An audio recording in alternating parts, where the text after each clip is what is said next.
Network broadcast. You can find us on Roku TV, Amazon Fire TV, Facebook, and of course YouTube. Get all your NFL news here first. He has time. He's Off got the him. left side. Dobbs is there. Leaping grab. Touchdown. Touchdown.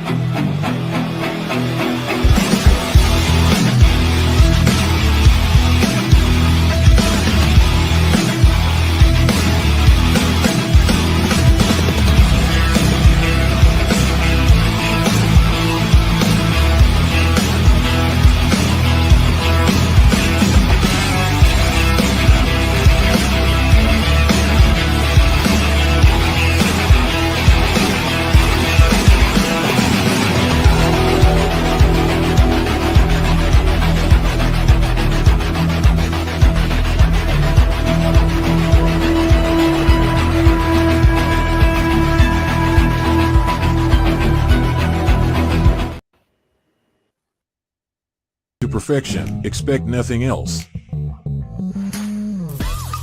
Do you like to make yourself a hot cup of coffee to start your day? We have both whole bean and grounded. Also great for all you iced coffee if not a hot kind of person. Even make yourself a frappe to quench your thirst. The best tasting coffee with espresso. It's only $18.99 plus taxes for a 12-ounce bag. Buy 1 to 5 bags and shipping is only $7. If you spend over $100, shipping is absolutely free. Hey, good morning. Welcome to Ken and Ken. And yeah, we have two Kens, a Rob and a Joe this morning. Good morning. And if you're looking for something to flavor up that, cup of Bear 6 Actual, there's plenty of salty liberal tears. Plenty of salt in the wound, he said. You know, and we are broadcasting the X this morning, where there has been so much going on with the election. What's up, Fred? And whatnot. Yeah. Ken, that must be why you're back today. Like you know, hearing Trump rise from the ashes, like, brought you out of bed. This is not a political show. Not a political show. So, so the grandbaby gave us COVID. And how did the grandbaby get COVID? How did the grandbaby get it to give it to you? That's what my question is. Grandbaby, well, we had Halloween. Grandbabies go out of the house, do trick or treating. So and kids handed out COVID candies. Someone handed out COVID candy. So I started to feel it Saturday. Touch everything. I started to feel it like Friday, Saturday, and then Sunday just hit me, and then you get to sleep mode. So I was in and out of the Bears game. Like I think I slept through halftime in the entire third quarter for at least. My son's like, Dad, you fell asleep.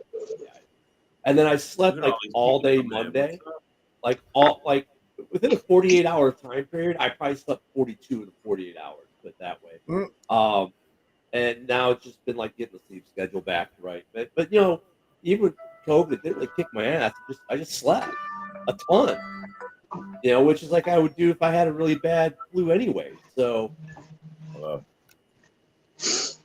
and good morning, Mary and Bear Down Mike. Hey, good morning, guys. A lot of sleep for COVID. So I was well rested for which was fine because one news network, let's say, called it around 1:00 in the morning my time, it's about 2 a.m. Eastern. And two other networks milked it for everything it was worth. I mean, the writing was on the wall. Everyone knew. But for their 3.5, almost 4 hours, they refused to do it. And then finally, they were forced to call it. And then it's like, okay. But we're talking like 3.5 hours after the acceptance speech. They decided, okay, we're going to call it. They sent John King home because he said it. I know we're non-political, but John King on CNN, I swear I only see him like once a year. Like you see that guy once a year when he does his big board for election night.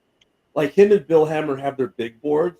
They're my favorite two guys to watch on any election night. I wish they would have them on the NFL because they're little boards and they're digging into stuff and the numbers. It's freaking crazy. It's like watching football. But yeah, so Tuesday was okay. But you know what, though? Look, we were wrong with our prediction on this show. What did we say? We said on Tuesday night, you may not know who the president's going to be, but at least the trade deadline is going to be done. And we ended up knowing both. So, go figure. But, yeah, trade deadline was kind of a letdown in a little bit of a way, wasn't it? I thought this trade deadline actually went pretty decently, especially that Marshawn Lattimore trade to the Commanders. So there were a couple of moves. The Packers, well, you guys got rid of a guy you guys used to love. Well, but then this morning I see a story saying that he requested a trade because they switched defensive schemes. Yes. He's not fit for the 4-3, so he requested a trade. That's the only reason they probably did that. Which makes sense. It kind of, goes back to what I said at the beginning of the year, how some guys who are studs now will be gone because of the scheme. And I remember a certain individual or two going, "Oh no, that won't." There it happened, and that's just the natural ebb and flow of the NFL. And then no, man, they have to evaluate. You got to evaluate. Well, yeah, I know, but like I said, someone would be gone, and well, he's gone. I didn't name names, but I said someone who is a big piece of defense will probably end up being gone because they won't fit the scheme, whatever. And that's what happened to Roquan Smith in Chicago, right? Same thing. And then you look at what the Bears did. I mean, like Mike and I both, throughout we talked earlier. We're like, okay, well, the Bears aren't going to sell. We said if there anything, we'll get rid of one of our running backs. And I was more like, well, what the reason is right now, if someone gets hurt, well, they've been injury-proof back position, so still a pretty decent running back for a 7th round. I was like, you know what, though? We weren't going to re-sign Khalil Herbert. So it's a 7th rounder or just let him walk at the end of the season. We're not playing him anyways. So that was the Bears' only move. What's up, Brad? So I was hoping we'd go try to get offensive linemen, especially if you look at the injury report. But I guess it's a good deal because there are so many teams in the league right now that need offensive linemen that there just wasn't a good deal to be had. Even the stuff that would maybe sell and all. I wish the Raiders would have made you guys an offer for Khalil Herbert. I would have given you a 5th round pick. Well, I wish you would have. But instead, we got to stop. I don't make those decisions, unfortunately. Yeah, but if I did, I would have given you guys a 5th. Like, we need a running back bad. Yeah. He would have. You guys, that would have been good for you guys. He would have benefited you guys for sure. He's a good running back. So, I'm happy for him. He's going to get playing time somewhere now. The Bears got something when they were just going to let him walk anyways. But, yeah, you guys, the Packers deal out a pretty good piece. And the Lions, get a former Packer. So we got a guy back in the division. That defense. Former Viking, too. Don't forget that. Yeah. So I guess he's making his rounds, bro. I was going to say, so next year or in 2 years, he'll be on the Bears. Is he coming to the Bears? Is he trying to be like a certain tight end who went to all 4 teams? Yeah. I don't know what it is with these guys trying to do the NFC North tour. Dude, I think so when we look at the trade deadline, obviously the only team that really got better in the North was the Lions. Everyone else sold. Good question. Pretty much. And the Lions, is he on a multi-year contract or is he a rental? He's a rental. I think they just have him through the end of this year, I think. Well, that's good. And I hope they can't re-sign him next year. So, since you guys, are we going to talk about this, the Bears? Oh, yeah, I'm getting there, Rob. Because I want to know what's going to go on. They suspended what's his name for a game. Are they going to do something about who did they suspend for a game? Stevenson. Stevenson for he didn't get suspended. He got demoted from a starter for a bit, and they had him on the bench. He did play. He only missed the first 2 series. Yeah, I think the question was, are the Bears a playoff team?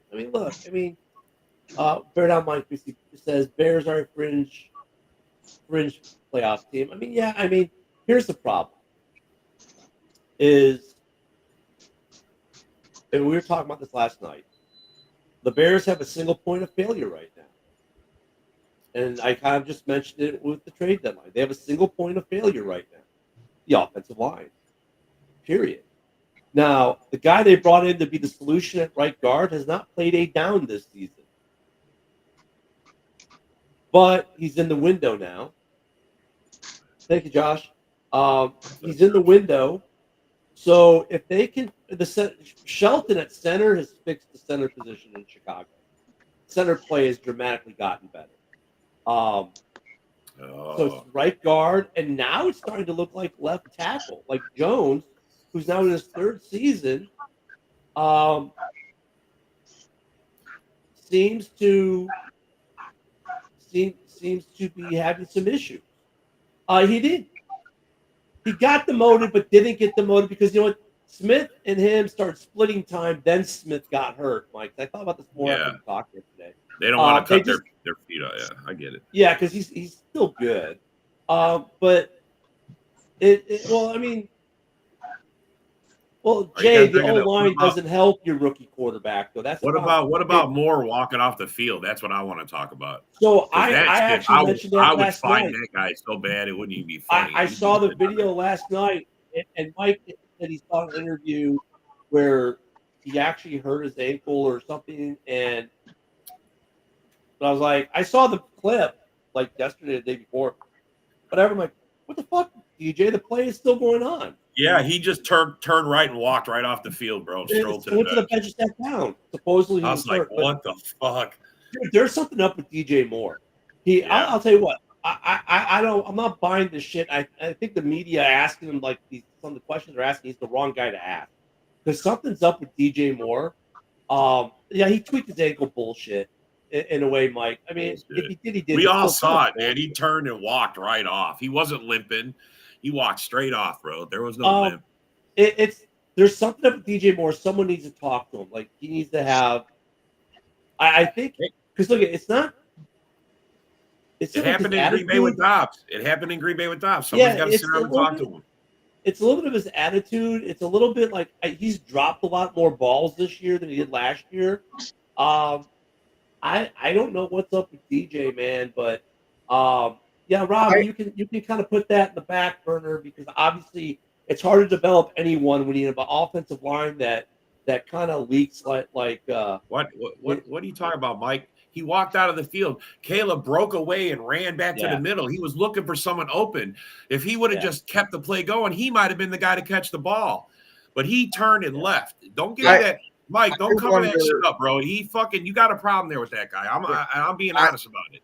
Yeah, I wonder if it's because of how much of a connection he had with Justin Fields and was pretty much the whole offense last year to now he's got to split with these other receivers.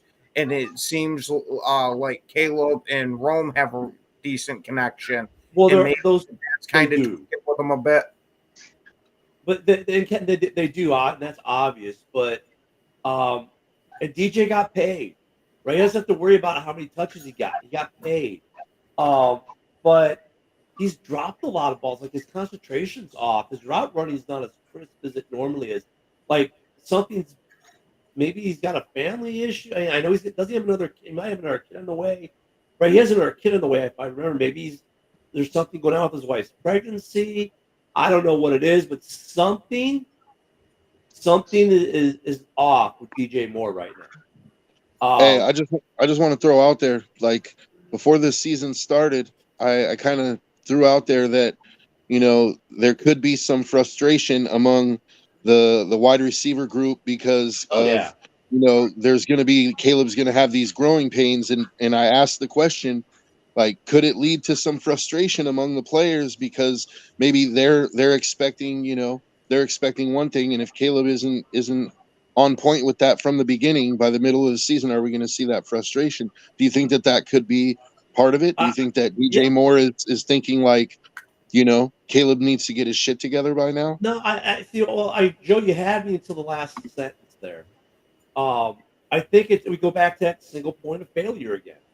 The offensive line being as crappy as it's been overall, that's a single point of failure with this Bears team in total. because the offensive line has been so bad, it's affected. Mhm. I mean, look, the Bears have weapons. We all know that. But they've got tons of weapons. They got a quarterback that can deliver the ball. The problem is the quarterback isn't being able to deliver the ball because the line can't provide good protection. And the few times it does provide protection, it seems like, okay, where are the receivers at? And I get it because then they get a little bit washed in the wash. It's affected the running game. It's affected the defense because the defense has had to be on the field more. And now the defense has been depleted by some injuries. So that single point of failure, like people don't understand or maybe look at it as a fan. We don't look at it, but we should because you can attribute everything that's going on in Chicago right now to the offensive line issues. If that offense, look at the games where the offensive line can protect Caleb. Everyone's getting fed. Everyone's getting 2 or 3 balls, right? 2 or 3 catches in the game. The running game is going well. The defense is doing well because they're not on the field the whole game, right? And everyone's kind of happy and they can execute a game plan and everyone's kind of happy. Then you go to a game like last week, right? The offensive line can't protect. The game plan goes to crap. Even with making adjustments, you know, they have little minor victories in the running game, small ones here and there, but the whole game plan goes to crap. And what do you get? DJ Moore walking off the side of the field on a fourth quarter play, you know? So, I mean, the offensive line is that single point of failure. And I'll give the Bears defense needs to get a ton of credit for that DC game. The more you think about it, we were without Brisker and Gordon in that game, and the backups did not break. They did not break. They gave up field goals. And then what Caleb did, marched down the field not once but twice because of the fumble, and puts them in a position to win. That's the other thing. That game right there, man. That team's still feeling the consequences of that game, and the emotional drain and everything, all that momentum. Just they lost everything. That Hail Mary not only cost them that game, but probably cost them the Arizona game. Let's see if they can bust out of that funk against New England, because dude, that you want to talk about a momentum killer and a buzz kill. So I think this team had a couple issues going on with it, but it all stems from the offensive line, and even with that, Caleb managed, having not so great of a game against DC, to put him in a position to win, and then that Hail Mary just kind of, you know, just kills you. That was a dagger, man. That was a dagger to the heart. Could be a season-altering play at this point. We'll see. Yeah, but Now, I think your O-line problem is just the catalyst that started it. I don't say it's the blame for everything, because he doesn't play defense. He doesn't, you know. Well, Rob, the game you guys came back in is because you got a spark from Swift. He ran a touchdown. Right. He had that long run, and that gave you guys that was the spark you guys needed, and that kicked you guys going. I honestly, man, I don't know that. I know your O-line is a very big problem, but it's not the problem for everything. Rob, you understand you contradicted yourself in the first sentence, right? No. You're blaming everything on the offensive line. That offensive line didn't make DJ Moore that's walk the out. Point of failure. If it's the catalyst, then it's the reason. And it is the catalyst. You're right. I agree with you. It's the catalyst because, and you're right, they don't play defense. DJ Moore doesn't have to let that affect his play. He could still play the game. Does. He didn't have to walk out. But it obviously does, Rob. I mean, it does affect your defense, because if your offensive line can't protect and you can't sustain long drives, then your defense is on the field more. So look at the Packers, for example. Let's just switch teams, for example. Your offensive line's good. That's not your single point of failure right now. Your single point of failure is your quarterback and receiver combination, right? Because either something's a disconnect. Look how many interceptions Love has thrown, right? So what does that do? That puts your defense on the field in bad positions more. Now you're giving up a lot more points. So you can always look at something that happens offensively that's going to affect you defensively, and vice versa. If your defense is killing it, right, then that gives your offense some energy. right? I just don't understand how your defensive problems are your offense or from your running game. I don't see how that because if your I offense understand can't what stay he's on the saying. field, if your offense can't stay on the It field, you're going to wear your bleeds. defense out. I actually agree with this one. It bleeds into everything, dude. Like when your offense can't sustain drives because your offensive line can't block, your defense is on the field longer, they gas out sooner, and then you start giving up chunk plays. It's just, Yeah. and your receivers are pissed off because your quarterback doesn't have time to get them the ball. But the thing for me is that you would think that the Bears coaching staff would say, okay, look, it's obvious at this point that we can't protect Caleb for 2 or 3 seconds. We need to start getting the ball out faster. We need to change up our offense and start throwing the ball like 3-step drop, Well, I think they've done that some, Joe. And the problem is this. And look, if you're a good defensive coordinator, right, you just blanket the coverage. Everything's tight, man, right? So no one's breaking open. And then and early in the game, Caleb might make a couple completions that way. But then after a while, the boogeyman, you hear the boogeyman in your head every snap. Because look at some of Caleb's throws. They're rushed. They're obviously rushed. You can tell by the way his body language, everything. He's rushing throws because he feels pressure. And so now even those quick drops are not great throws because he's feeling the pressure. And then that leads to more frustration by the receivers because that ball was a little too far in front, a little too bit low. It sailed a little high because he felt pressure. It just compounds it again. And, it's great. Now, there's a bright spot. Swift is averaging almost 4 yards a carry now. That is a bright spot. How much you can't run the guy 80 plays a game or some stupid number because you're going to kill the guy. So you got to strike a balance somehow so he's at least somewhat effective. But they haven't. Shane Waldron, you can tell the guy, like, if you look at the games where they're protecting Caleb, you can see that there's a pretty good plan for this offense. The problem is they can't execute. They can't execute it. So we're getting what's his name back? He was supposed to be our right guard. I'm brain farting his name right now. Bates comes back. Is in that IR practice window. He was supposed to be replacement at right guard. Shelton was supposed to be the fix at center. If we get them both back now, Tevin Jenkins can stay healthy. Jones can kind of recenter himself and get back to form. I think we'll see an improved offensive line, which can't happen at a better time for the Bears as we're getting ready to get into divisional play. And look, I'll be honest, guys. The way the Packers have been playing, you're beatable, right? The way the Vikings have been playing lately, they're beatable. The way the Lions are playing, we can all kiss our asses goodbye. Right? So, the Bears are still in this. The entire North is still in this. Because I'll give Packers credit. They're winning games for the most part. They're finding a way. So the division's still going to be tight, but the Packers are beatable. The Vikings are beatable. The Lions are, and that's a little different story, I think, for all of us right now. The way the Lions shit. Yeah. How's Kitty Ken doing? Yeah. Yeah. JB's trying to join the Caleb Williams fan club with that comment. He's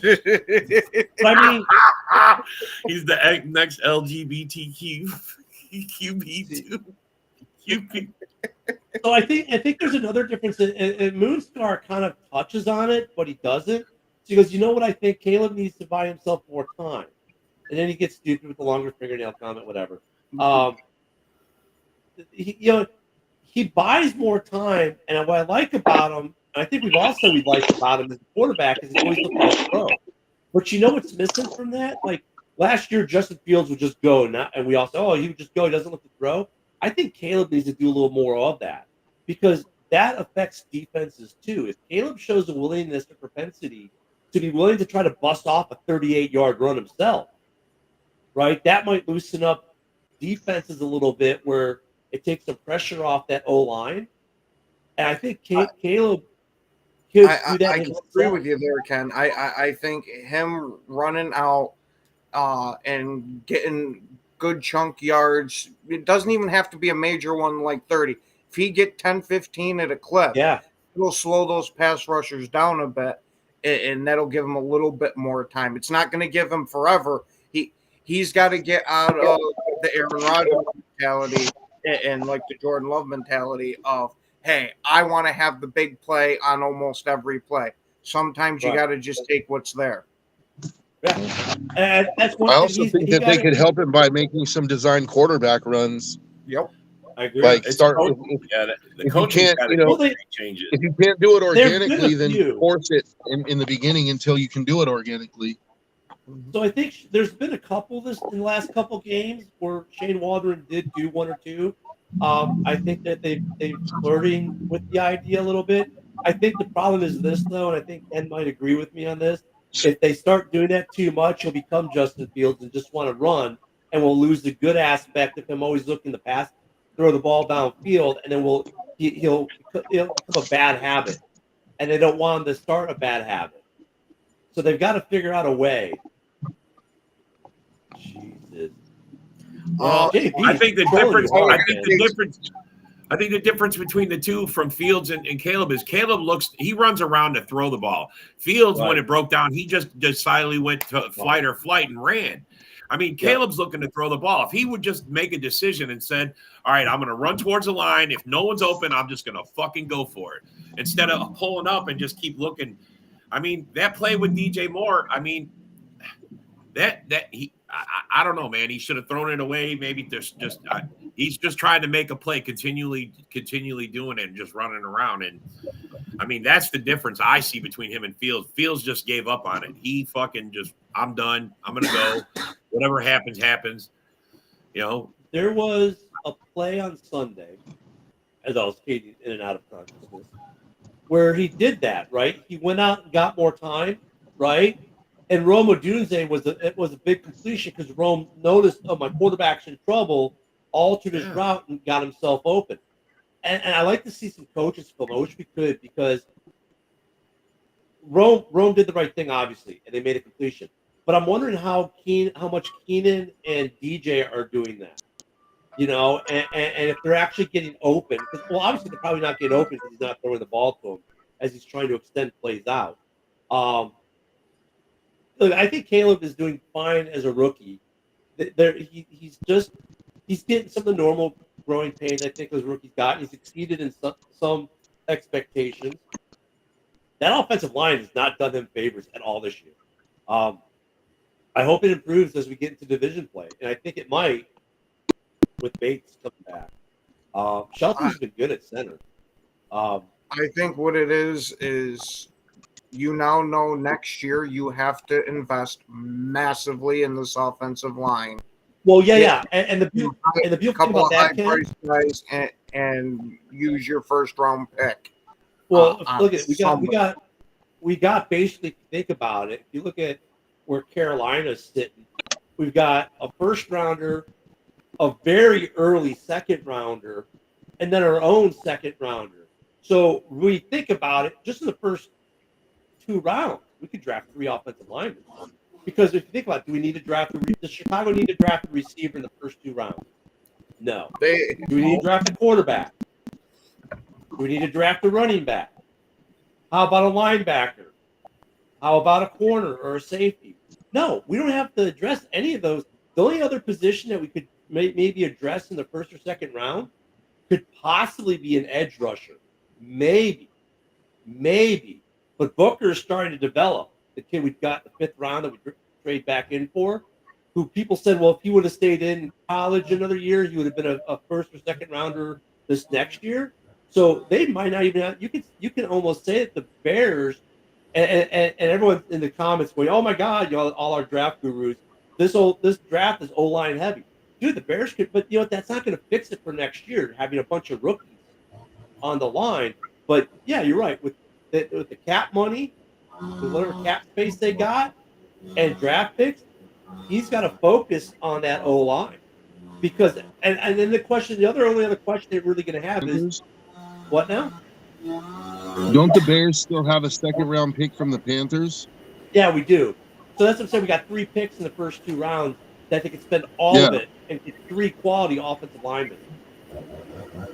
right off the Honestly, truck. Yeah. if I was them, I might consider, because you guys are going to finish somewhere in the either in the 20s or in the middle of the pack as far as the draft order. It'll I be in might the middle of the consider pack. using that extra second round pick to trade up and get one of the top quality offensive tackles, especially a left tackle to protect Caleb's blind side. I'm not. Well, okay. There was a rumor yesterday. There's a left tackle in Denver. Kid's kind of a stud, but he flies under the radar. They're thinking that Denver's not going to re-sign him, and the Bears might, because Jones isn't bad. He's just not. This is his worst year as a pro, I think. This 3 years, this is his worst year. So Jones, you don't want to necessarily write him off, right? What was he, a second rounder? When we got him? Oh, he was the first second rounder. Jones, when we drafted him 3 years ago, Pole's first draft class. So I don't think they're going to write him off, but yeah, I mean, I don't, John. I don't even. I mean, let's say if we're drafting 13, 12, somewhere around there. I think they can, or 18. They're still going to get a good offensive lineman. They don't have to necessarily trade up. To trade up in the first round is usually quite expensive. So I don't know if they have to do that. But I mean, you could still get 3 quality and maybe sign a free agent, and you're going to keep Jones and you're going to keep these guys. Like Tevin Jenkins will get re-signed. He's just not going to get the big contract that he probably wants because he can't stay healthy. But he's played phenomenally when he's in. He's one of the best in the league right now when he's healthy. And to his credit, he's been healthier this year than he has his whole career. He's not missing games. He's missing 2 or 3 series a game or a quarter. So that's a big improvement. Yeah, Braxton Braxton Jones is having this worst year as a pro. So maybe he rebounds as the season goes on, but he'll still be with this team next year. He's on a rookie deal. But I mean, maybe they get another left tackle. Maybe they get another right guard or left guard, and then depth, right? And then maybe they'll get depth at corner and safety. But I mean, the line is a single point of failure, and it's like, look, I think for all of us now, the Packers even are starting to figure out what they need to draft, what they need to improve for next year. The Vikings, I think, are a little bit more of a question mark because of the way their season's going, what they need, probably defensive corners. And the Lions, I don't know. They seem to be solid right now. The Vikings need running back depth. They need to get another running back. Yeah. And Green Bay might need a running back too, actually. Oh yeah, fuck it. Who knows, man? Depth. I was We going to still say, got a rookie that hasn't played yet, man. We don't know. Yeah. He is on the verge of coming back from IR though. Yes. So we So don't know. might We don't finally know see yet. Marshawn Lloyd at the end of the season. And hey, I've liked Wilson as the number 2. And Josh, that stat though comes once again. A lot of it is because of the offensive line. Like it affects everything. As far as Eberflus being on the hot seat, we talked about this last night on House Hall. Look, I don't think he, unless he completely loses this team, like the locker room, he completely loses it past the point of regaining control. I think they bring this entire coaching staff back and try to fix the line and see what it can do. Because look at this whole thing, and I think all of us as NFL fans, go ahead and put it in there, Eric. I'll get to it. I think we need to understand something. This giving a coach one season and then firing him, that carousel, really, I think it hurts you in the long run more than helps you by trying, because like how many times, especially like, Ken, Rob, we're older, we remember this. How many times have we seen coaching staffs that sucked for 3 years and all of a sudden in year 4, it clicked and then they'd be awesome. So I don't think that the coaching staff in Chicago is bad. I think they got to fix the offensive line and then see what it can do. And then, Eric, that goes to your question, can they make the playoffs? Yes, they can. I mean, because look at the Packers are beatable. The Vikings are beatable, right? 49ers are beatable. Like, we've got winnable games on our schedule. Can we get to 10 wins and get to the playoffs? Yes, it's possible. But it depends, once again, on that offensive line.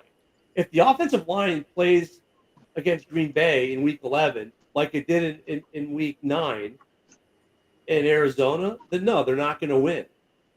But if they can provide protection like they did, let's say against Jacksonville or then yeah, they can win. If they can provide they can win. If they can do, So they you have see like a 6 wins in Jacksonville. the remaining 8 games. Yeah, they could. I mean, it's possible. I mean, because here's my thing. I don't think Flus keeps his job if he don't make the playoffs. That's my thing. I think no, he does. And here's why, Rob. And I think we mentioned it. Foles has been talking about. We've all been talking about breaking the cycle in Chicago. Well, the part of the cycle has been this: draft a quarterback, have him with that coach for a year, and then fire the coach. Restart. Justin Fields had 3 or 4 offensive coordinators. Part of breaking the cycle is keeping a coaching staff together for at least 2 years with the quarterback you just drafted. So I don't think, unless Flus completely loses that locker room and game, I don't think he's gone. If they win 8 games, that's still improvement over last year. If they win 9 games, it's obviously, if you win 9 to miss the playoffs, you're fine. But the mandate then becomes this from Poles. I am going to put a shitload of resources into this offensive line. You'll have no more, and they have a little bit of an out. Some of the guys they brought in to fix the line haven't even played yet this year because of injury. So it's not over. They're 4-4, and really, if you think about it, you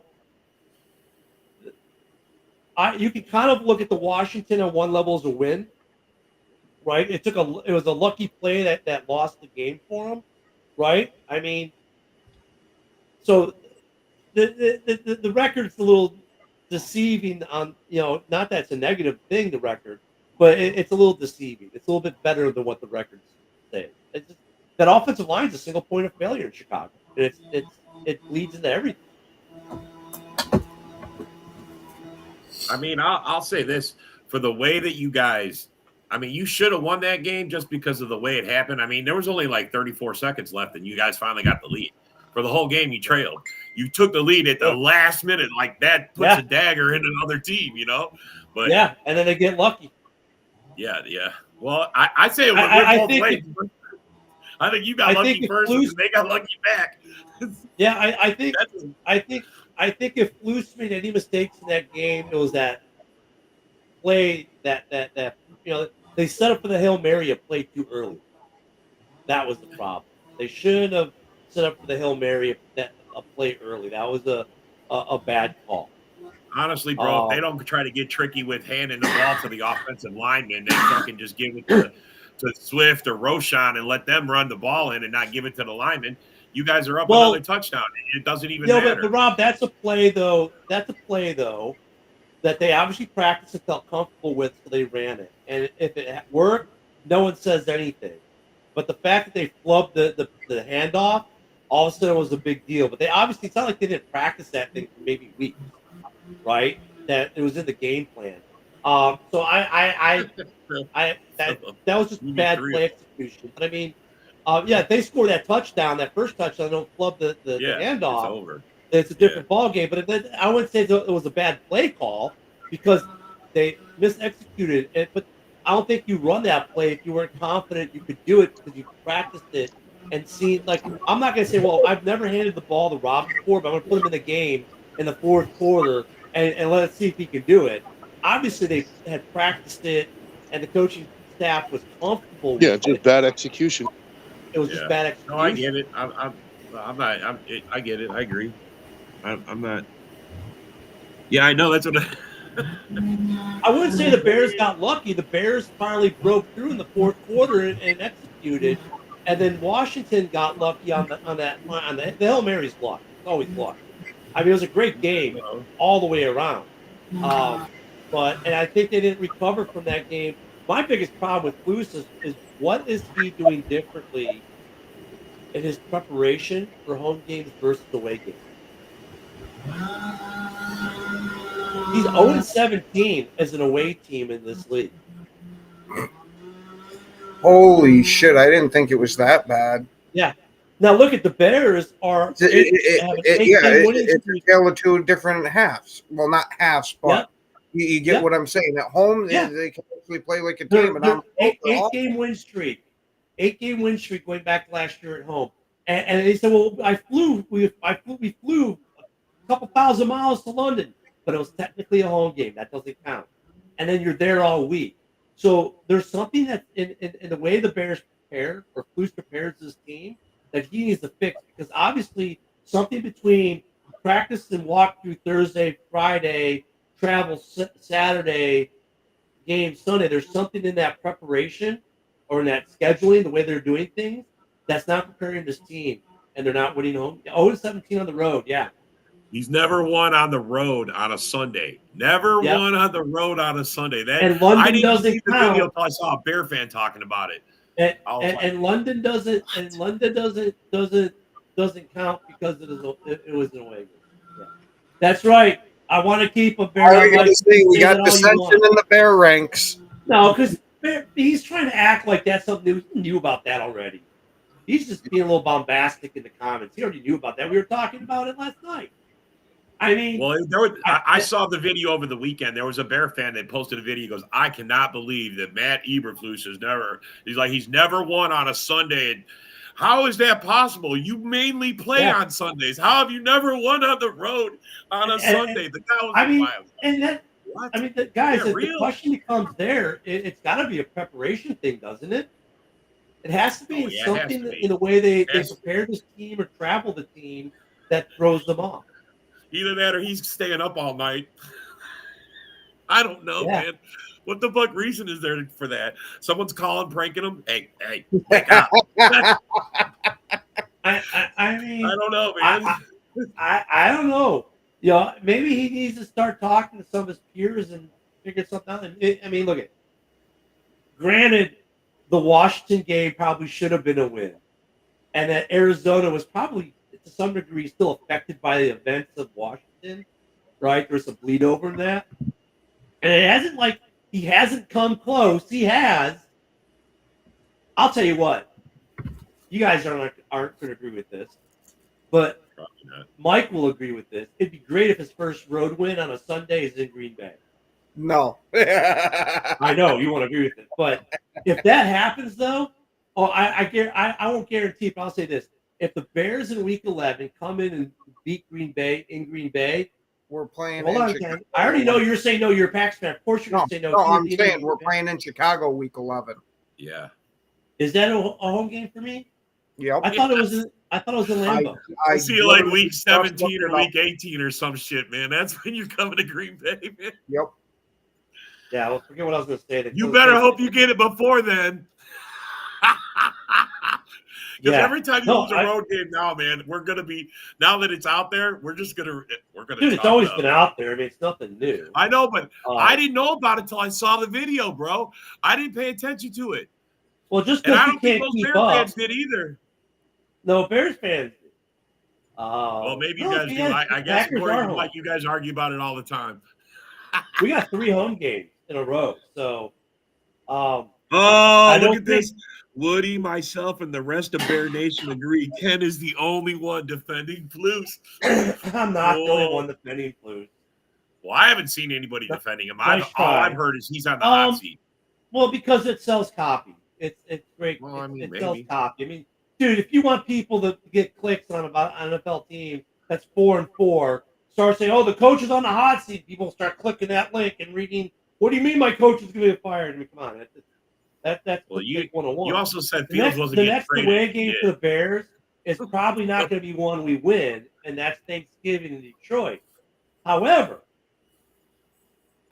I think they could beat San Francisco in San Francisco. I was going to say San Francisco is a very beatable team this year. Yeah, and so we got 3 home games in a row. We got New England, Green Bay, and Minnie, and then we got 3 on the road, which is Detroit, San Fran, and Minnie. So Ken the Flus fan. He said change your name to Ken the Flus fan. Yeah, whatever, Mike. Mike's trolling him. Hey, at least I was alive to watch the '85 Bears. Oh, it's always nice to be able to pull that one out of your pocket, ain't it, Ken? Yeah, it is. I actually went to games. I was going to games before he was even a thought in his dad's I know, I get it, bro. No, but How I mean- much thought do you have in your nutsack? Holy shit. But Hey, you know, hey, Mike, all you could say was Ken was popping pimples when the Bears were doing it. But I mean, look, I mean, it's not all doom and gloom for Chicago. They're 4-4. There is massive improvement on this team. We've seen it. It comes to that line. I mean, honestly, as much as Mike and some talking heads are talking about fire Flus, unless he completely loses the locker room, I think they bring that entire coaching staff back.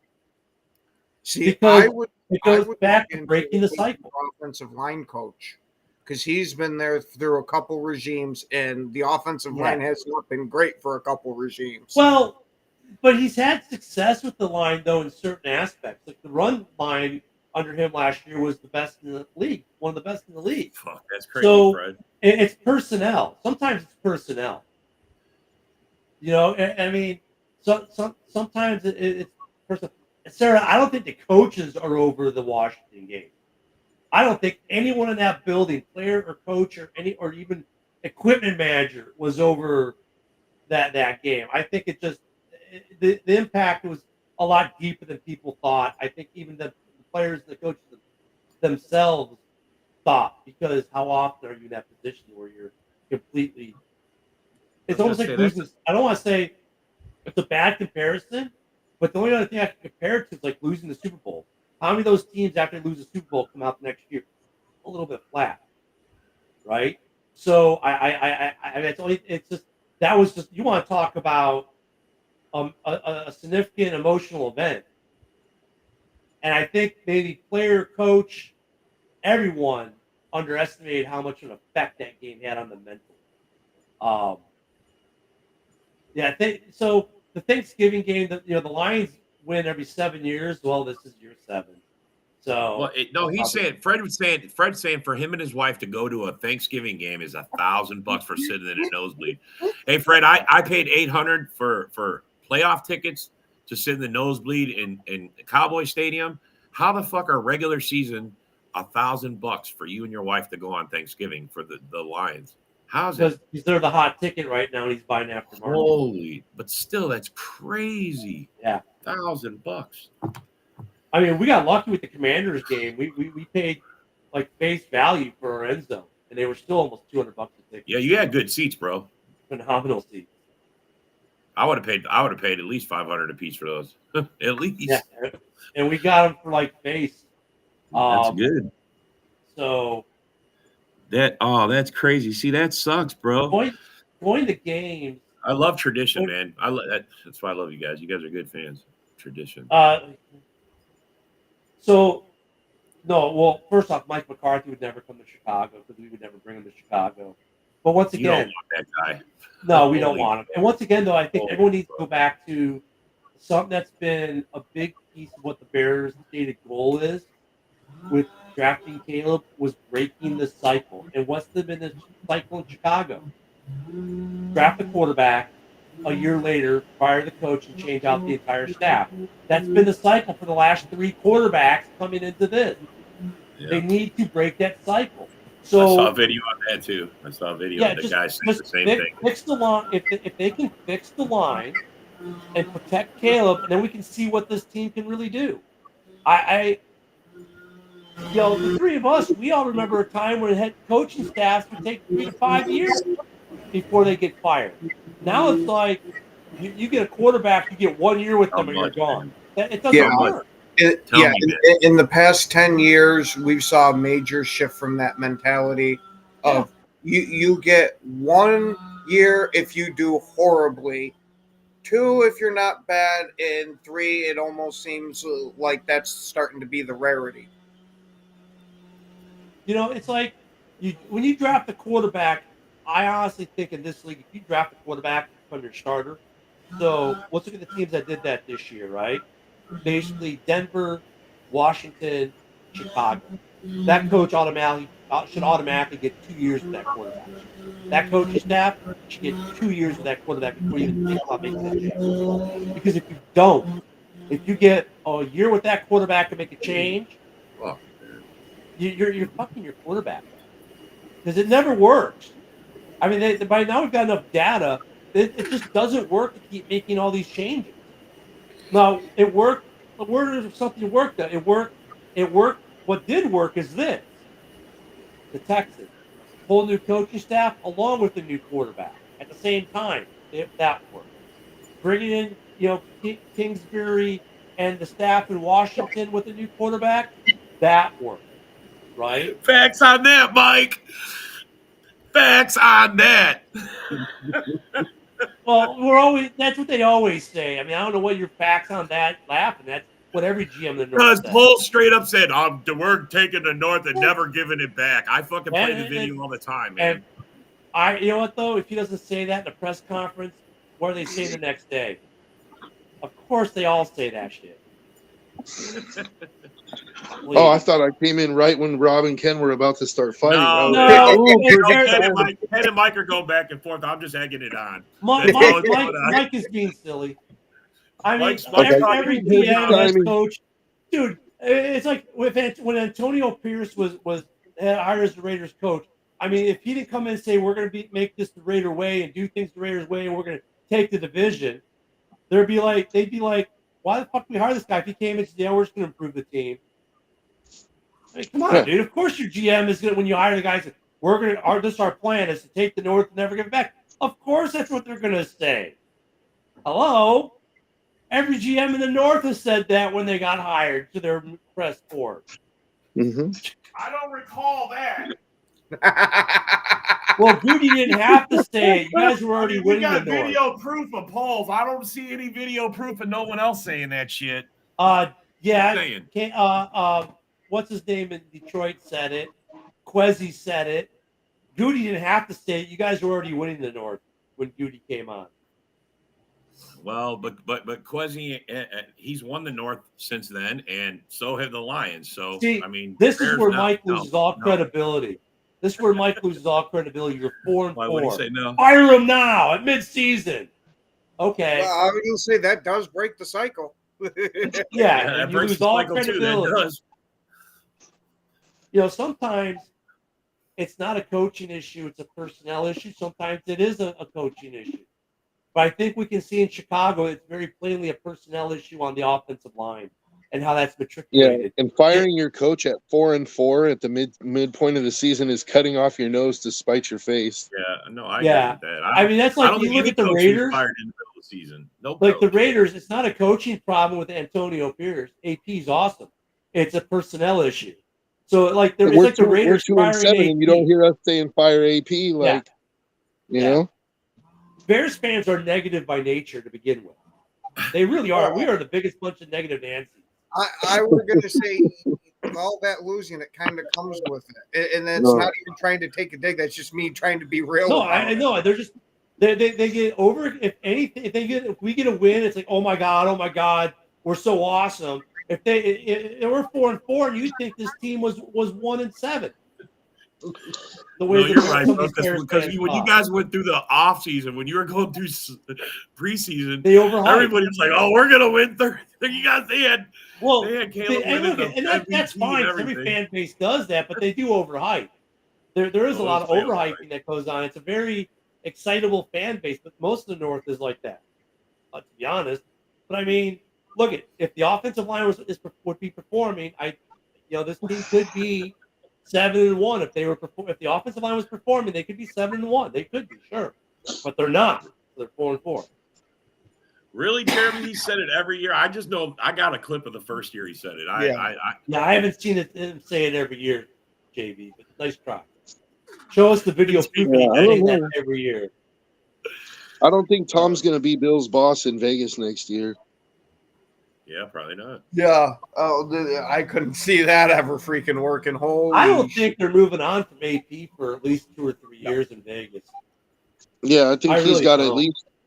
I think he's got at least the rest of this year and next year. Minimum, yeah.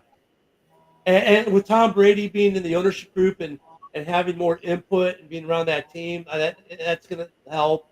I like AP. I think he's the perfect coach for the Raiders, man. They just got to build a team around him now, so to speak. You know, it's one of those cases where you build a team around the coach, and obviously their single point of failure right now is the quarterback position, and if they can fix that the next year or two, I think AP is the perfect mentality and coach for them.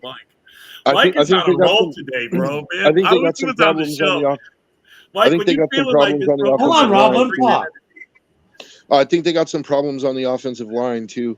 Like I think there's two positions on the offensive line. We need to. So we got Jackson Powers Johnson, and he's actually been really good for his rookie year, and we have him at guard. But our center is Andre James is absolutely terrible. So I think the plan is next year they're going to move JPJ to center, and then they'll draft a guard. But I think we still need either another guard or a right tackle to shore up our offensive line, and we definitely need a quarterback. Isn't it amazing how many teams in the league need offensive line help this year? I don't think I've seen such an offensive line depleted league in decades. Like almost every team has offensive line issues. Like the majority of teams, you hear it, they need offensive line. Like the majority of teams, that's the rub on them all this year. Is offensive line. Why has the I don't want to say value. That's not the word I'm looking for. Why is the talent at offensive line been so depleted across the league over this year? I mean, it's amazing. There just isn't that much offensive line talent, and usually that's not an issue.